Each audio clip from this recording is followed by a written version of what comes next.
to the deepest secrets of different bills. Hey, don't condemn me, you need it, I got it listed, yeah. You wanna make it, I'll show you just how to make it, yeah. I got all the rarest bills, and I ain't done yet. Went from the finish to making bills like a prospect. Flow space and slashes to catching us with a lot of threat. You keep the medals cause the right one's coming up next. Only scratch the surface, still they try to drag my name in dirt, they try to bring me down.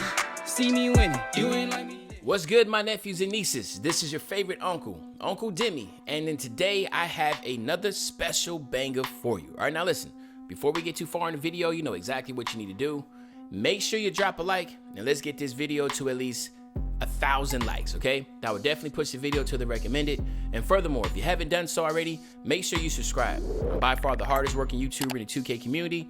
Hopefully you can appreciate that 9 a.m. and 4 p.m. upload every single day. And you can show that appreciation by dropping a like and subscribing. All right, now let's get straight into this video. So today we're going to talk about the best post scoring build on NBA 2K21 Next Gen, okay? Now, when we talk about a center, when we're talking about a post scorer, we're not talking about anything else other than a post scorer. When you think about a post scorer, one thing that comes to mind are what? Post hooks and post fades. That is definitely what we're going to look into, okay? So what we're going to do, obviously, is a center. We're going to go 7 feet, 251 pounds with a 710 maxed out wingspan, okay? Body type doesn't really matter. Let's see, what would look good for a post scorer? I don't know. Let's just go solid. All right. So what we're going to do is this. Of course, obviously, close shot, if you hold R1, you see is associated with post hooks. You want to max that all the way out. You want to get that as high as you possibly can. We're going to skip driving layup and driving dunk. You don't need that for a post scoring build. We're going to go 91 on the standing dunk, and then we're going to max out that post control to a 95. Post control, post hooks is what really matters. And of course, standing dunk matters when you're under the basket. So that's why we're going there, okay? Then we're going to max out the mid-range shot, the three-point shot, and then go 37 on the free throw for 7, okay? Now, the mid-range shot is associated to your post fade, okay? So if you want to know what your post fade rating is, well, it's attached to your mid-range shot. So right now it's a 79 post mid-range. It's a 79 is the post fade, okay? It's like a tongue twister here, but yeah. So you'll have a 79, okay? And then what you want to do here in your pass accuracy is go to a 75. You want to max out your ball handle, okay? And the reason why you want to max out your ball handle, if you hold R1, you have to get unpluckable, right? Unpluckable on gold. That's very important. As a post scorer, you're always going to be in the post. You do not want to get plucked. You want to at least have unpluckable on gold, the highest you possibly can. So that's the reason why we have that, okay? Then what you want to do here in your interior defense is you want to go 85 on your interior defense. You want to max out your perimeter, skip your steal, go 91 on your block, all right? You want to go 70 on your offensive rebound, and then you want to go 93 on your defensive rebound. All right, now I'll give you 15 badges there. Then you want to max out your speed, your acceleration. Just go 80 on your strength, 71 on your vert, and then of course the 60 on your stamina, okay? Now we all know stamina, 60 is the highest you need to go. You don't need to go any higher than that. I will say with a post scoring build like this, since this is kind of considered a primary ball handler type deal, that's why I'll go 60 on the stamina. If it was any other type of center build where you're just going to be setting screens or pick and popping or just being a spot up, obviously you don't need any stamina, but in this instance you will. So what you have is 27, 5, and 15. All right. Now, one thing that you have to understand, again, like I said, driving layup and driving dunk is something that you're just not going to be doing as a post scorer. If you are a true post scorer, you know exactly what I'm talking about. All you're really going to try to do is do post hooks. Like literally most of the time you're trying to do a post hook. You're trying to set yourself up for that. That's all you want to do. Post hooks are just the most OP move that you have. So of course you're going to try to spam the post hook as much as you can. Then once you start getting the double teams, or you start to get those guys that are really, really good at timing their jumps, then you want to go hit them with the post fade, okay? So that's all you're utilizing as a post scorer. Post hooks first, then post fade second. Now, the thing is this, the reason why you have a high three-point shot is because you're trying to get the 7 badges. And you're going to find out why you need 7 and how that's so significant for a post scorer. When you're thinking post scorer, my nephews and nieces, you cannot have everything. I feel like the defense is good enough. It's good enough. And the reason why I say that is because you're going to get Hall of Fame rim protector. You're going to get Hall of Fame intimidator. You're also going to be able to get your rebound, pogo stick. You're going to get everything that you need, okay? The physicals, of course, your center. Physicals don't really mean much.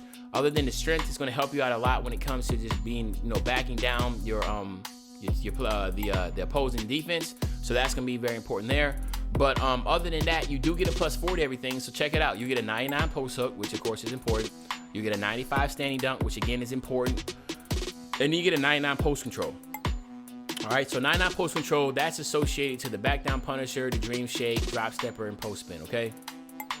And then of course, in the mid-range shot, we already talked about that.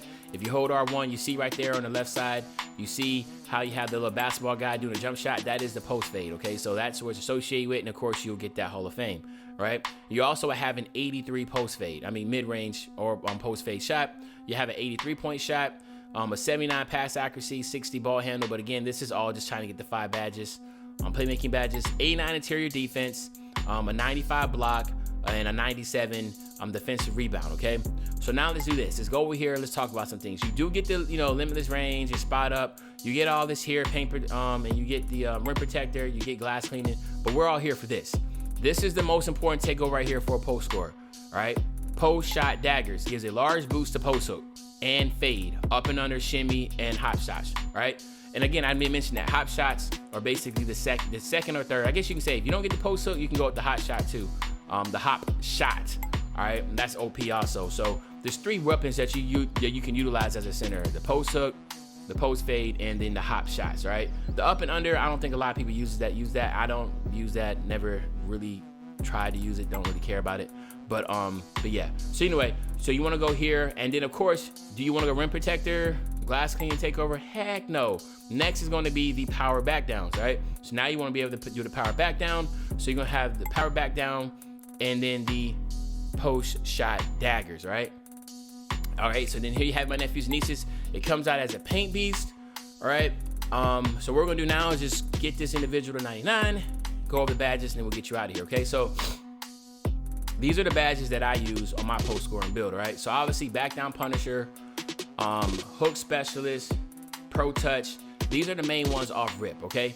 And then the next ones are gonna be, of course, you wanna get the post spin technician, and then you wanna get the drop stepper, okay? These are the badges that you wanna use. Now, again, you don't need posterizer. Like I said, man, there's so many things about a post, like you don't need all that glorified stuff. You don't need to be getting contact done on that, because you're not trying to do that. You are a post scoring specialist, right? Where is it at? Heat seeker would be a good one to have.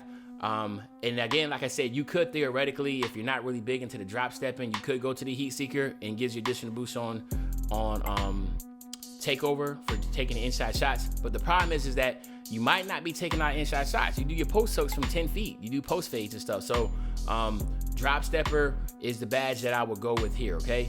Rise up is another good one to look into. But at the same time, if you had to pick, how many times are you really gonna be trying to do stuff under the basket? Not much, okay? So we go here. Then of course here, what you're gonna be going with is Hot Zone Hunter, and then of course Fade Ace Hall of Fame. That's the only 2 badges you need for your post score, okay? And then here, you gotta go unpluckable as high as you possibly can. And of course, you need bullet passer, right? So these are the 3 that you'll go with here. And then on defensive side, obviously the most important ones are gonna be Intimidator, Rim Protector, and then Rebound Chaser. And then we'll go, Chase Down Artist on bronzes for that. And then we'll go Pogo Stick on silver, okay? Now, you think about post lockdown and all the type stuff, you're not really gonna be going against other post scorers. That's the thing. The whole advantage you're gonna have in this 2K is that a lot of people are gonna have post scores. So this is what you will wanna go with, all right? But there you have it, my nephews and nieces. This is the best post scoring build on NBA 2K21 Next Gen. Let me know in the comment section if you agree or disagree. But other than that, if you enjoyed the video, make sure you drop a like, subscribe to the channel. And as usual, your favorite old head, Uncle Demi. I'll be back really, really soon on the Banger Man. When I say back soon on the Banger, you already know what I'm talking about. I'm talking about tomorrow, man. I'm out.